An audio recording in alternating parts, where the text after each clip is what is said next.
Gloria a Dios. Dios les bendiga, hermanos. Esperamos que en esta mañana calurosa usted haya venido con gozo. Amén. Muy bien. Le voy a invitar a que abra su Biblia allí en la carta o en la epístola universal de Santiago.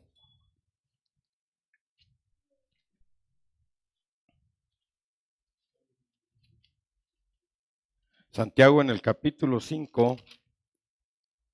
Vamos a ver un texto nada más, aunque vamos a tomar el contexto desde el verso 13 al verso 15. Bien, vamos a leer nada más el verso 16. Santiago, ¿ya lo tiene? Yo les pediría a los hermanos que no pusieran el texto en la pantalla para que vean la Biblia, porque dicen, ahorita lo van a poner, así que yo no lo busco. No lo pongan. Es mejor que nos acostumbremos todavía a la escritura, ¿verdad? A traerla. Aunque traigan el celular, no importa, la cosa es que la vea usted, ¿verdad? Santiago capítulo 5, verso 16. Sígame con su vista y dice así: confesaos vuestras ofensas unos a otros y orad unos por otros para que seáis ¿qué? Sanados. La oración eficaz del justo puede mucho. Padre, en esta mañana te ruego que nuestros corazones áridos, nuestros desiertos, nuestra tierra seca, sea mojada con el rocío de la palabra, para que ésta florezca, para que ésta dé fruto. Aún en medio de la escasez, tú nos puedas ver abundancia. Aún en medio de la sequedad podamos ver florecer, Señor, nuestras tierras áridas. Gracias por tu palabra, porque el efecto que hace es una cosa extraordinaria. Es una gran bendición lo que tu palabra nos da a cada uno de nosotros. Amén. Siéntense, amados hermanos.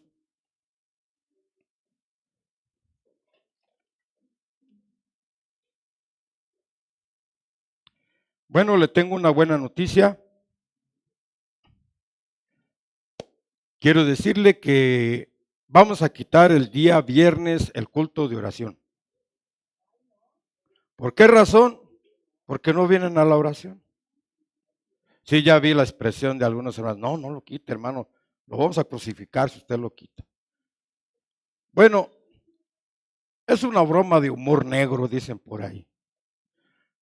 Hermanos, ¿qué pasaría si como iglesia quitáramos el culto de oración? Si fuéramos una iglesia que no oráramos, que no nos gustara la oración, que fuéramos creyentes que no oramos. ¿Qué sucedería con esta iglesia? ¿Qué le sucedería a usted si usted no habla con Dios? Somos la esposa de Dios, perdón, la esposa del Cordero, de Jesús, pero no queremos platicar con Él. Creo que sería una desgracia, ¿no? ¿Cree usted? Sería una gran desgracia que nosotros no oráramos. Y quiero decirle que aunque yo lo dije en un tono así de broma pesada, de quitar la oración, quiero decirle que muchos pastores en algunas iglesias, no algunas, sí, en algunas iglesias, para no ser exagerado, han quitado la oración. No hay cultos de oración. Y entonces es increíble cómo sobreviven esas iglesias. Pero el día de hoy tenemos como tema la oración perseverante. La oración como una parte fundamental, indispensable para la vida y el desarrollo de una iglesia, para la vida y el desarrollo de un cristiano. Y me he tomado esta cita bíblica de Santiago por algo muy interesante. Cuando empezamos a ver el perfil de Santiago, mire que siempre es bueno ver el perfil de quien escribe una carta, por qué razón escribió, en qué circunstancias y para qué. ¿Y por qué es tan enfático? ¿Por qué su lenguaje es directo? ¿Por qué su lenguaje o por qué usa tanta teología, tanta doctrina? Es interesante el por qué el autor habla y se expresa y escribe de esa manera. Cuando vamos a Santiago, Santiago es un autor que se distingue, hermanos, porque es muy práctico. Eso me gusta de Santiago.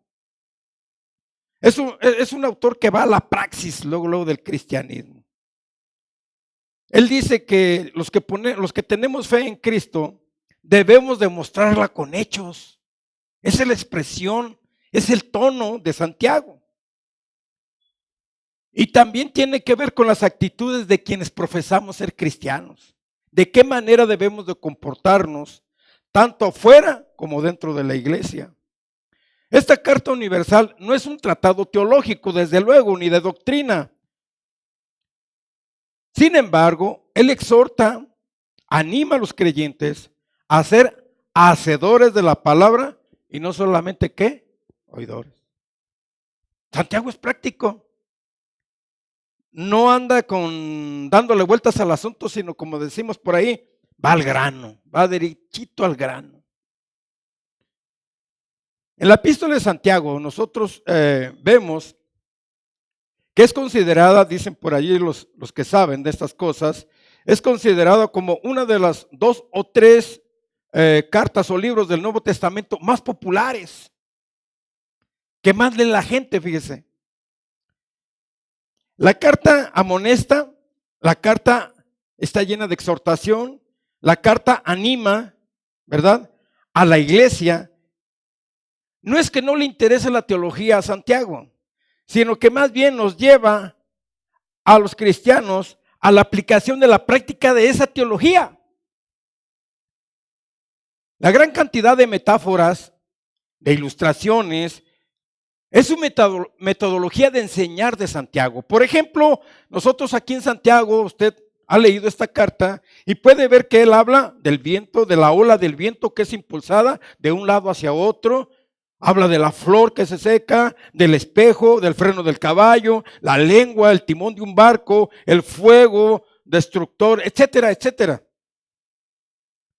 La carta está dirigida a la universalidad del cristianismo. La carta también tiene más tintes eclesiásticos que cualquier otra carta. Y mire que esta carta es interesante porque hay muchas referencias éticas. Hay muchas referencias de cómo te debes de comportar, cómo debe ser tu testimonio. Así que la redacción de esta carta resulta ser interesante para la iglesia. Nosotros, esta es una declaración donde dice que Santiago, del que estamos hablando, porque hay varios Santiagos que se citan en la Escritura, pero este Santiago es el hermano del Señor. ¿Sí? Aunque no le guste a los católicos, este es el hermano del Señor. Los destinatarios fueron judíos de la diáspora. Por si usted no sabe qué quiere decir la diáspora, bueno, la diáspora se le llamó a aquellos judíos que se habían esparcido y que estaban en lugares fuera de Jerusalén. El hecho de que ellos vivían lejos de su país, lejos de su tierra, estos judíos cristianos que vivían en otros lugares, también las palabras de Santiago van dirigidas también a ellos, porque hay varias características de las cuales Santiago nota. Nota 2 cosas, varias características: la pobreza y la condición como personas oprimidas. Y si usted ve más anteriormente de los capítulos, él hace una referencia acerca de los ricos. Porque los ricos en esa época arrastraban a los tribunales a los cristianos y se aprovechaban de ellos, se burlaban de su fe. Y ya hay una parte donde dice ricos ahora aullados, o sea, los compara con perros o coyotes. Es la comparación que hace Santiago por esas actitudes que tenían aquellas personas hacia el trato hacia aquellos cristianos judíos.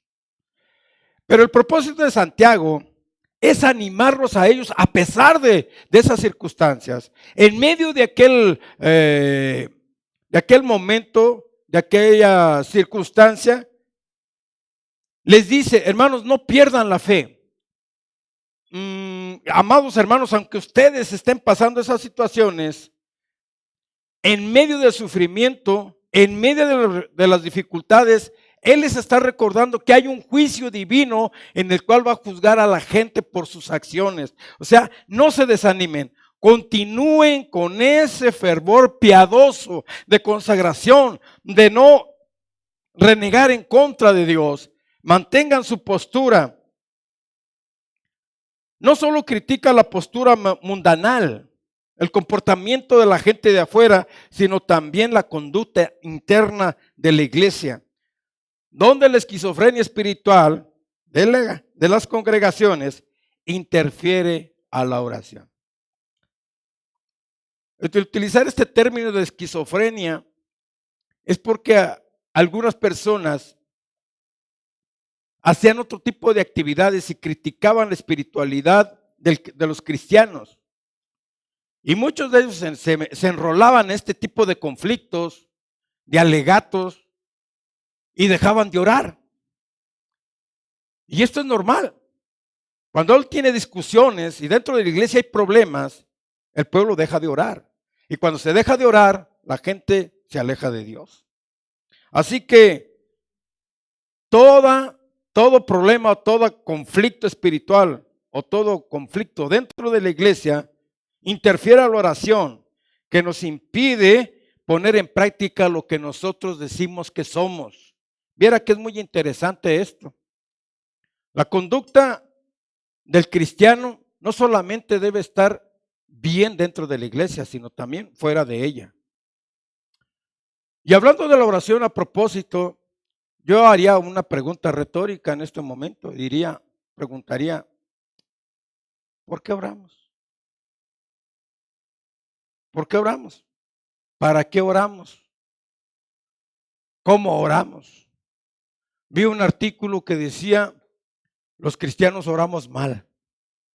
Les soy sincero, no lo leí porque no me llamó la atención el título, pero sí me tintineó aquí. Hay hermanos que no saben orar. ¿Habrá hermanos cristianos que oran mal? Y meditando sobre eso, bueno, vamos a ver más adelante si oramos mal u oramos bien. ¿Por qué oramos? Hay 3 motivos por los cuales, puede haber muchísimos, pero yo traté de englobar en 3 puntos la necesidad de orar. ¿Por qué razón oramos nosotros? Número 1, la necesidad emocional. Número 2, por una necesidad espiritual. Y número 3, por una necesidad física.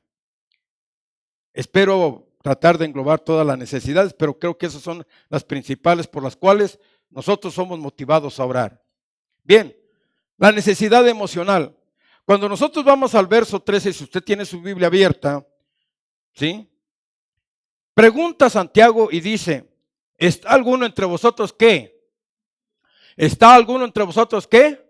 Afligido. Santiago estaba convencido de que en todas las congregaciones no había una congregación que no tuviera personas afligidas. Yo no sé cuando usted pasó de esa puerta hacia acá, yo no sé cómo venga usted, pero la pregunta de Santiago es muy incisiva y muy interesante porque, hermanos, como seres humanos, como personas de una naturaleza caída y como vivimos en esta tierra, ¿sabe qué? Por eso pregunta Santiago, ¿está alguno afligido?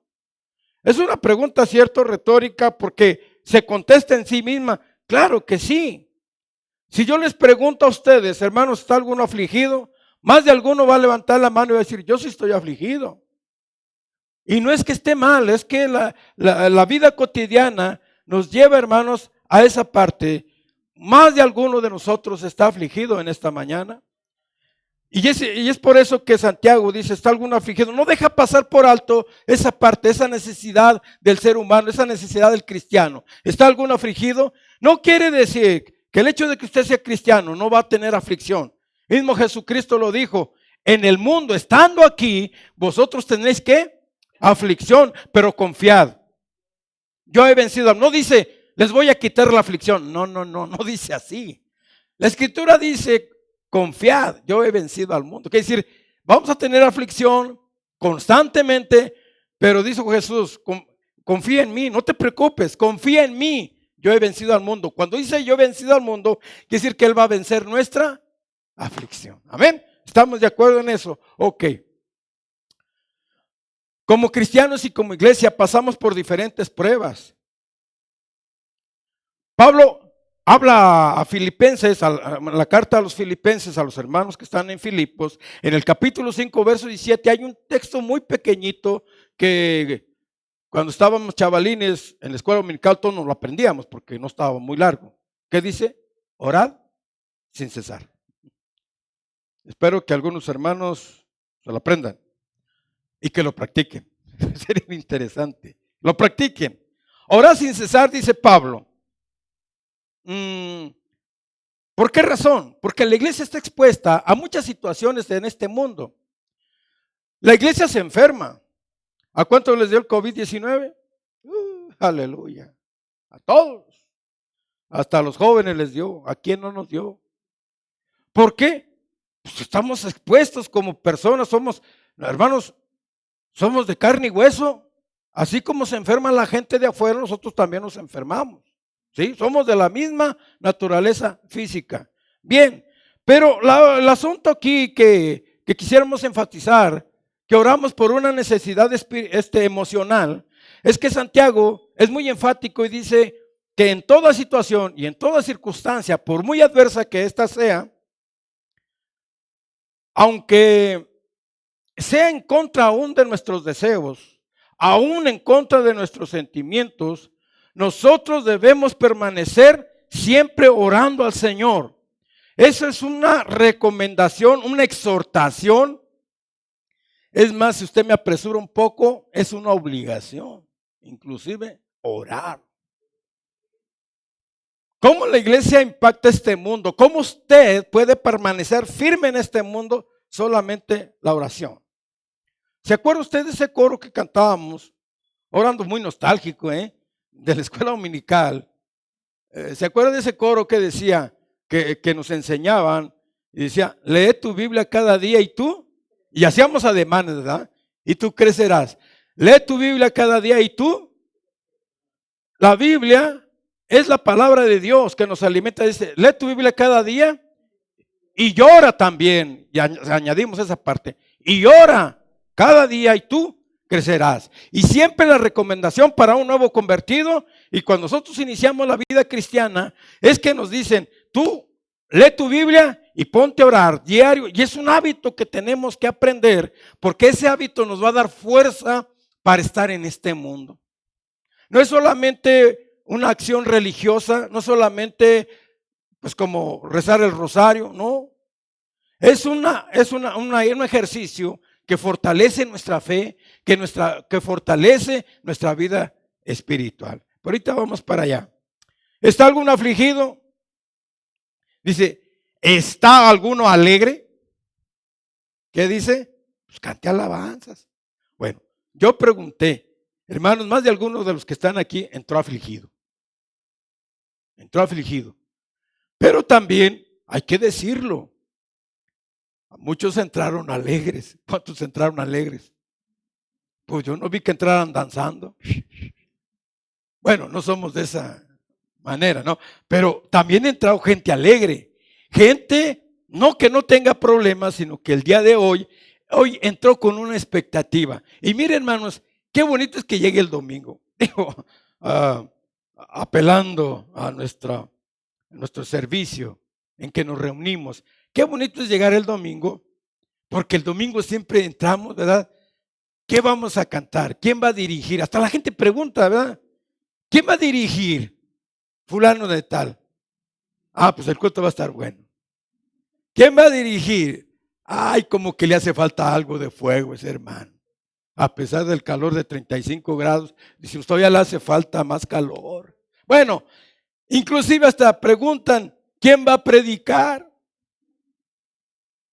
Mejor me apunto en porque pues yo soy fan de este predicador, caray.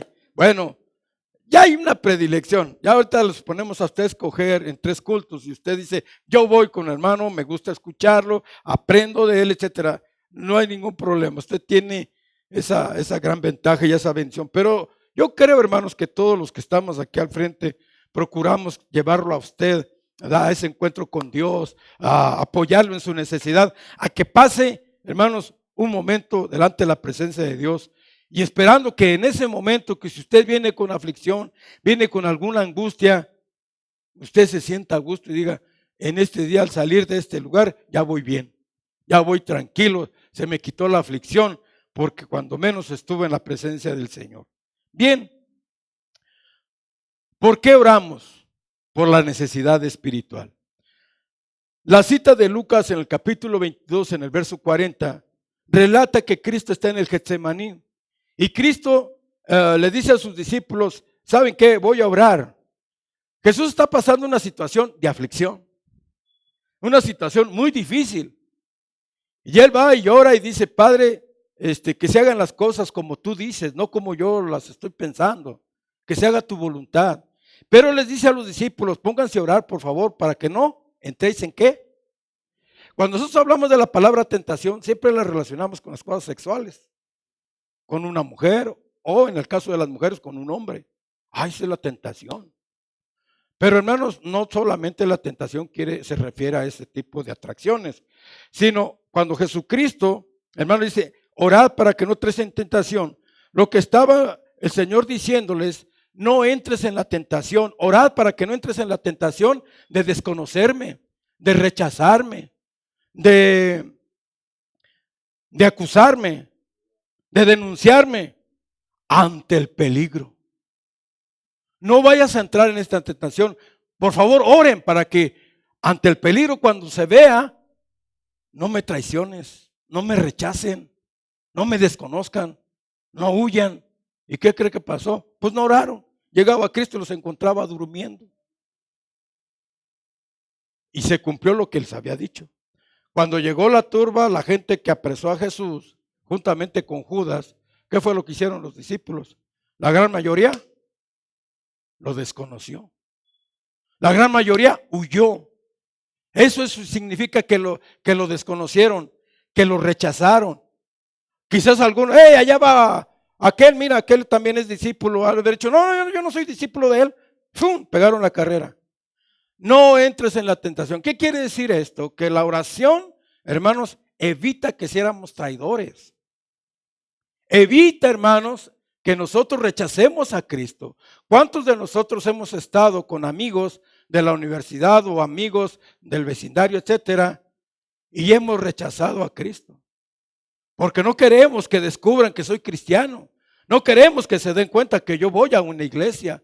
Y muchas veces esa falta de oración no nos da fortaleza a nosotros y nos avergonzamos de Cristo. ¿Sí me estoy explicando, hermano? Orad para que no caigas en la tentación de desconocerme ante tus amigos. Ora para que no caigas en la tentación de avergonzarte de mí, de la iglesia, del evangelio. Por eso tenemos que orar, amén. Ahora, siguiendo adelante, hermanos, por la necesidad espiritual. Nosotros vamos a Romanos capítulo 8 en el verso 26. Dice, el Espíritu nos ayuda en nuestra debilidad. No sabemos orar como debiéramos, pero el Espíritu Santo mismo intercede por nosotros con gemidos indecibles. Me llama mucho la atención que Pablo nos diga que no sabemos orar. No sabemos orar. ¿Por qué? Pues ¿cómo oramos? La mayoría de nosotros pensamos que la oración es para pedir cosas y no es cierto. Nada más lejos de la verdad. ¿Por qué razón nosotros oramos? Bueno, oramos para tener una correcta relación con Dios. La oración nos enseña a conocerlo más. Entre más oras, más lo conoces. Miren, hermanos, yo llegué a una conclusión. Salimos del Instituto Bíblico con una preparación ministerial. Estudiamos una licenciatura en teología. Estudiamos una maestría en teología. Y a lo mejor los que tienen oportunidad estudian hasta un doctorado en teología o en divinidades. Pero quiero decirle que no conocemos a Dios. A Dios lo conocemos solamente de rodillas. Es la única forma. Se lo digo por experiencia. Yo he conocido más a Dios cuando he ido más a la oración con Él. Lo conozco más porque la oración tiene un sentido pedagógico. La oración nos enseña. Ha agarrado usted la Biblia y ves que no le entiende nada a la Escritura. Y se pone en las manos y le dice, en las manos de Dios, y dice, Espíritu Santo, revélame, enséñame. Hermanos, Dios enseña cosas profundas dentro de la Escritura. Por eso le dice a Jeremías, clama a mí y yo te voy a contestar, yo te voy a responder. Yo no te voy a dejar con las incógnitas en el aire. No te voy a dejar con esas preguntas que nadie te va a dar respuesta. Clama a mí, yo responderé y te enseñaré ¿qué? Cosas que tú no sabes, que tú no conoces. La oración tiene ese sentido pedagógico, ese sentido de enseñanza. ¿Cómo vamos a aprender de Dios? Por medio de su palabra, pero Él nos revela su palabra. Nos revela en el sentido de entenderla. Porque muchas veces hemos entendido mal la Biblia, muy mal. Primera de Tesalonicenses, en el capítulo 5, versos del 17 al 25, habla allí de ese texto, orar sin cesar, pero quisiera que fuéramos allá a Tesalonicenses, capítulo 5, porque quiero darle lectura, me interesa que usted lo oiga. Dice, empieza el 16, estad siempre gozosos. El domingo estamos bien contentos y en la semana andamos bien agüitados, bien, bueno, la vida nos hace cosas muy tremendas. Pero el que ora, hermanos, es una persona que siempre tiene el gozo de Dios en su corazón, siempre. Como aquella hermana que le preguntaron, oye hermana, yo supe que usted la operaron hacia corazón abierto, es una pastora, la operaron al corazón abierto, ¿qué tal? ¿Cómo le fue? ¿Cómo está? Dice, pues si me operaron el corazón, pues aquí está Cristo, ¿cómo cree que me fue? Pues bien. O sea, el buen humor, hermanos, dentro de un cristiano, pues siempre es bueno, es interesante, ¿verdad? Dice, orad sin cesar, dad gracias a Dios en todo, porque esta es ¿qué? La voluntad de Dios para con vosotros en Cristo Jesús. No apaguéis al Espíritu, no menospreciéis las profecías, o sea, no menosprecies la predicación, no menosprecies cuando hablamos de la palabra, de la Biblia. Examinarlo todo, retener lo bueno, absteneos de toda especie de mal. Son las recomendaciones de Pablo a esta iglesia, pero hermanos, esto se logra cuando nosotros estamos relacionados con Dios y con su Espíritu Santo.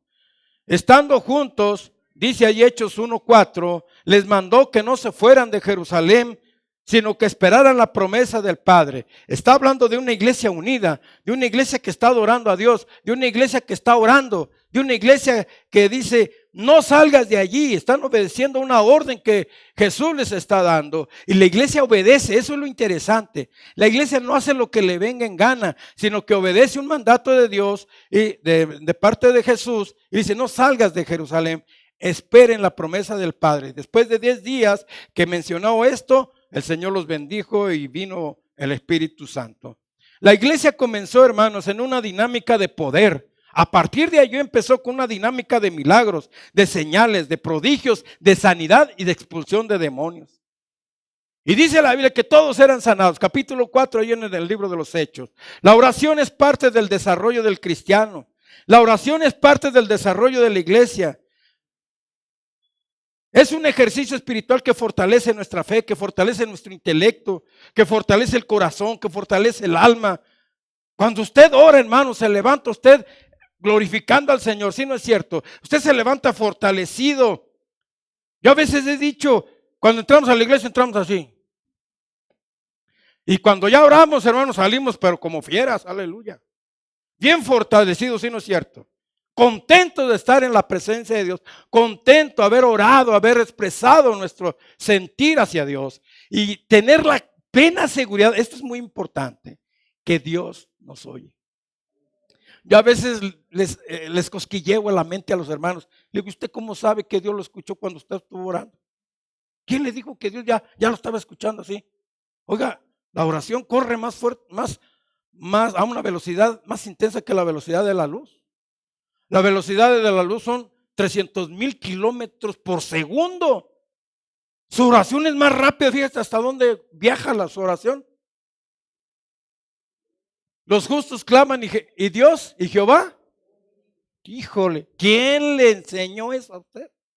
¿Quién le dijo que Dios lo escuchaba al momento? Bueno, pues nuestra fe. La fe nos dice que Jehová escucha la voz del justo, del afligido, del menesteroso, ¿verdad? Y el Señor cumple su promesa de levantarnos, hermanos, aleluya. En el Salmo, espero no equivocarme, si no me corrige, Salmo 132, sí, por ahí, donde dice, Él levanta al menesteroso del muladar. Mire, escuche bien esta preciosura, este Salmo precioso, dice, Él levanta al menesteroso del muladar, ¿sí? Para hacerlo sentar con los príncipes de su pueblo. Dios no tiene esa visión, esa intención de dejarte tirado allí, afligido, llorando, entristecido. No, no. La visión de Dios es que tú te levantes, Él te levanta y el Espíritu Santo fortalece tus emociones, fortalece tus sentimientos y fortalece el corazón, gloria a Dios, para que tú sigas adelante. Él nos ayuda a que nosotros desarrollemos la fe. La oración sí es un deseo, es una necesidad, es una súplica, es una petición para nosotros mismos. Pero hermanos, todo está envuelto en algo precioso que es la fe. Yo creo, bueno, en nuestro idioma español, la fe tiene 2 letras nada más. Y dijo el Señor que si vuestra fe fuera como un granito de mostaza, ¿verdad? Y es que para Dios, hermanos, no es necesidad mucha fe, toneladas de fe. No, basta con que esa pequeña fe, ese grano de mostaza, tú lo deposites en un Dios poderoso y todo resultará para bendición. Para que Dios sobre en milagros, para que Dios se muestre poderosamente. Así que la fe es la firme creencia en la verdad de alguien o algo, y que es la manera de apropiarse de lo que es Dios por medio de Jesucristo, dado para los hombres. Se me está yendo el tiempo. Otro pecadito mío, voy a robarme porque todavía me falta la necesidad física. Voy caminando rápido, hermano. Sigue diciendo Santiago y dice, ¿está alguno enfermo? ¿Quién nos enferma, hermanos? Nos enfermamos porque hace calor. Nos enfermamos porque hace frío. Nos enfermamos porque llueve. Nos enfermamos porque no llueve. Nos enfermamos por esta pandemia. Bueno, ¿quién nos enferma, pues? ¿Está alguno enfermo? Pregunta Santiago. Y estar enfermo quiere decir estar débil. Viene una palabra griego que quiere decir estar débil, sin fuerzas. Santiago está hablando de una enfermedad literalmente, no es una metáfora, no es nada de eso. Literalmente está hablando. ¿Está alguno enfermo? ¿Está alguno débil físicamente? Dice, llame a qué? A los ancianos, ¿verdad? De la iglesia, y oren por él, ungiéndole con aceite. Escúchame bien, aquí hay un conflicto que nosotros heredamos, hermanos, y hay veces que cuando uno corrige estos asuntos en estos tiempos, a veces pueden juzgarlo a uno de hereje, pero tenemos que entender lo que la palabra nos dice, porque hemos heredado malas interpretaciones y a veces paradigmas que no son así, que no deben de ser así. ¿Está alguno enfermo? Hermanos, a lo que yo me refiero es que nosotros hemos sido criticados por algunas denominaciones porque usamos el aceite para ungir a los enfermos. Y aquí había una botellita, no sé quién se la llevó, pero aquí había una. Porque creyeron que era milagrosa, pues se la llevaron, hermanos. Se la llevaron. Dije, ay, Señor. Bueno, el asunto aquí, hermanos, con el aceite es que tenemos que entender bien esta parte. Lo que está diciendo Santiago, hermanos, es que el aceite en su contexto cultural, hermanos, era usado como medicina. Bueno, era de esas medicinas que lo curaban todo. Entonces, por eso Santiago dice, únjanle con aceite. Pero lo está diciendo con el pormenor de que es como una medicina. ¿Saben ustedes que el aceite lo usaban hasta la gente que estaba paralítica, que tenía parálisis? Echaban aceite, o sea, curaba todo. Entonces, en ese contexto de cómo se usaba el aceite, dijo él, bueno, únjale con aceite, si está enfermo. Pero no quiere decir, hermanos, porque esa es la crítica, que el aceite sea milagroso. Una vez llegué con una familia a orar por un enfermo y dijo la hermana, la mamá del enfermo, ¿no trae aceite? Dije, no, hermana. Dijo, ¿cómo que pues no iba a pasar nada porque no llevaba aceite. Es que no es así, hermanos. El que sana es Cristo, amén. Estamos en ese entendido. Si lleva aceite o no lleva aceite, no pasa nada. Dice, y la oración de fe es la oración de fe, dice Santiago. Es la que ¿qué? Salvará al enfermo, lo sanará. ¿Sí? Es la oración de fe. Porque la oración del justo puede mucho, obrando eficazmente. Es la oración, no el aceite. Entonces se usaba, en otras palabras, hermanos, se interpreta de esta manera. ¿Sabe qué, hermanos? Muchos decimos cuando está el enfermo, cae una persona enfermo, hay que orar primero antes de llevarlo al doctor. Y el hermano ya está por momentos de irse a las moradas celestiales. Hermanos, lo que debemos dar, sí orar por él, pero inmediatamente atender con medicina a esa persona. Y no estamos peleados con la medicina. Hay que llevarlo, dice, aplicarle la medicina, por eso dice, ungiéndolo con aceite y llorando. O sea, va a la par, va paralelo el aplicarle un medicamento, aplicarle la medicina. Eso es lo que quiere decir el aceite. La medicina, únjale con aceite, échenle aceite. Pues el aceite no sana, hermanos, ¿verdad? Entonces a lo que vamos es que hago una oración, sí, pero también, hermanos, aplíquele la medicina. Había, hermanos, un extremismo, yo lo llegué a ver desde chavo, ¿verdad? Le decía, no lo lleven al hospital, no lo lleven al médico, tiene que sanar con pura oración. Eso es a lo que yo me refiero, heredamos paradigmas que no, hermanos. Y a veces tomamos la actitud de los testigos de Jehová. Los testigos de Jehová no consienten, no permiten las transfusiones de sangre que pueden salvar a una persona. No lo permiten, ¿verdad? Y a veces nosotros también nos ponemos en un lado extremista de no permitir que la persona sea atendida médicamente. ¿Por qué? Por nuestro extremismo, porque pensamos que eso es mundano. A veces dicen eso. Hay gente que dice, no, pues es que eso es del diablo, ir con la medicina. No es del diablo, hermano. ¿Cuántos se inyectaron aquí? Yo todavía no me inyecto, me falta la segunda todavía, hermanos. Algunos decían, no se debe de inyectar porque eso es que el anticristo, que te van a inyectar el chip. Hágame usted favor, hermano. Y la gente dice, ay, sí, de veras, no hay que. No, hermanos, hay que inyectarse. Híjole, déjenme ir más rapidito. Así que, hermanos, entendamos esa parte. Lo que la oración importa es que esa es la manera, la fórmula para sanar. Ahora, oramos en el nombre de ¿quién?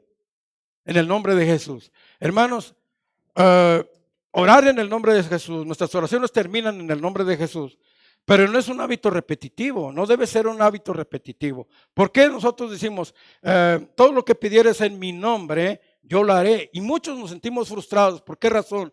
Porque dijo, hermano, yo he orado para que el Señor me quite esta ceguera, yo he orado para que el Señor me quite esta enfermedad y no pasa nada.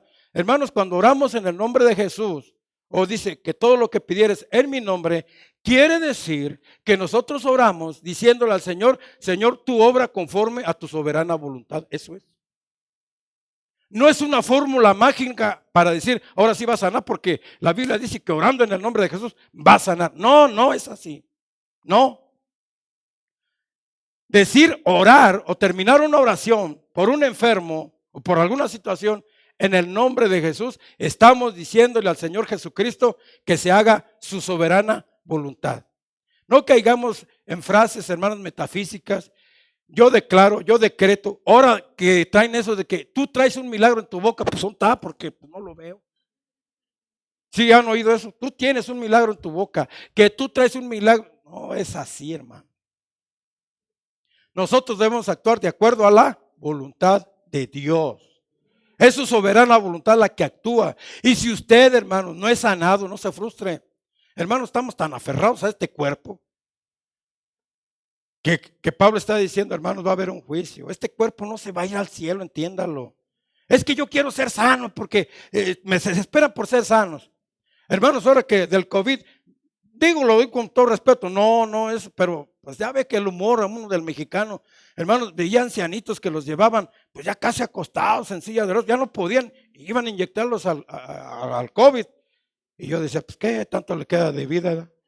Yo diría que pues ya para qué, hombre. Pero bueno, es mi humor negro, hermano, no me haga caso, ¿verdad? Uno piensa así, dije, ay Señor, bueno, pero la gente cumple, ¿verdad? Con esa responsabilidad de llevarlos a la vacuna. ¿verdad? Espero que no me digan eso a mí. Ya el pastor, ¿para qué se anda inyectando? Ya, para los pocos días que le quedan. Ay, hermanos, no diga eso de mí. Así que, hermanos, concluyo diciendo, la iglesia es una iglesia que cuando empezó se hizo sanadora. Una iglesia de oración es una iglesia sanadora. Es una iglesia que conoce el poder de Dios, que conoce a Jesús, que conoce su manifestación, que conoce, hermanos, la necesidad de sus gentes. Y también la iglesia es una iglesia de oración porque se preocupa por los enfermos. Sí, ¿no es cierto que nos preocupamos, hermanos? Yo veo a las damas que tienen un listón, a veces así, hermano. Y vamos a orar por la hermana que está mala y su familia. Nos preocupamos por nuestros enfermos. Eso me gusta esa frase. Nos preocupamos por nuestros enfermos. ¿Está enfermo? Pues que Dios lo bendiga. No, nosotros no actuamos así. Y si es posible, vamos hasta el mismo hospital. Y si es posible, vamos hasta su casa. De ser posible. Hermano, que estás enfermo. Sí. No, y ahí vamos, hermano. Nos hemos encontrado hasta con los pastores. Fui a hacer una visita, hermanos, a una persona enferma y al rato llegó el pastor Tito. Hermanos, ¿por qué? Porque hay una preocupación y algunos de ustedes lo haría con todo gusto. Hermanos, alguien está enfermo. Ahí vamos, hermanos. ¿Quién está enfermo?